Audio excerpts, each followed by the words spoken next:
இரகசியத்தை வெளியிட்டெழுந்த பாம்புகள். ஓர் இளவரசன் இருந்தான். அவனை பல நாட்களாக வயிற்று தோய் வாட்டிக் கொண்டிருந்தது. எத்தனை மருத்துவம் செய்தும் அவனுடைய வயிற்று நோய் தீரவில்லை. உடல் மெலிந்து கொண்டே வந்தது.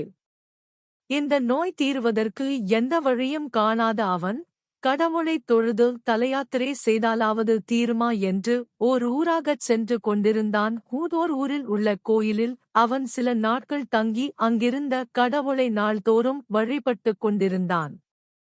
அந்த அரசனுக்கு 2 பெண்கள் இருந்தார்கள்.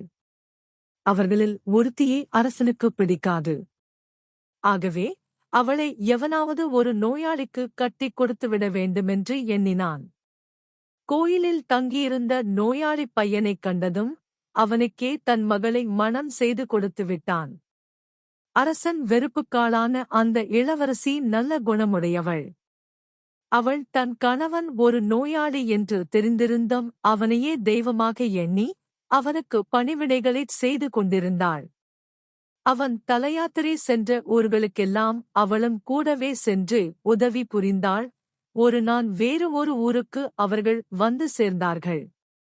ஓரிடத்தில் அவள் கணவனை இருக்கச் செய்து அவள் சமையலுக்கு அரிசி முதலியவை வாங்குவதற்காக ஊருக்குள்ளே கடைத்தெருவைத் தேடிப் போனான். அவள் சென்றபின் தடைக்களைப்பால் சோர்ந்திருந்த இளவரசன் தூங்கத் தொடங்கிவிட்டான்.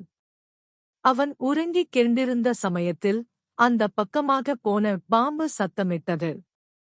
அந்தச் சத்தத்தைக் கேட்டதும் அவன் வயிற்று நோய்க்குக் காரணமாக அவன் வயிற்றுக்குள் இருந்த பாம்பும் சத்தமிட்டது. உடனே அவை ஒன்றுக்கொன்று பேசிக்கொள்ளத் தொடங்கின.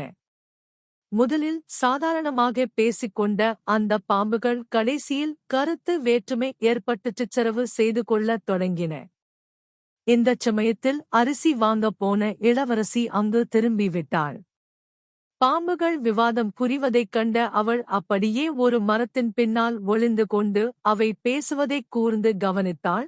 வெளியில் இருந்த பாம்பு இளவரசன் வயிற்றில் இருந்த பாம்பை பார்த்து, "ஏ பாம்பே, ஏன் இளவரசனுடைய வயிற்றில் போய் இருந்து கொண்டு அவனை இம்சைப்படுத்துகிறாய்?" என்று கேட்டது. "உணவு குறையில்லாத இவனுடைய வைராகிய குடத்தில் நான் இருப்பது உனக்கு பொறாமையாக இருக்கிறதா? ஏன் என்னை நித்திக்கிறாய்?" என்று வயிற்றுப் பாம்பு கேட்டது. "உன் மீது எனக்கேன் பொறாமை வருகிறது? என்றாவது இளவரசன் கடுகுதென்றால் நீ செத்தொழிய வேண்டியதுதானே?" என்று பூற்றுப் பாம்பி கூறியது. "நீ மட்டும் என்னவாம்? யாராவது வெந்நீரை ஊற்றினால் சூடு பொறுக்காமல் சாக வேண்டியதுதானே?"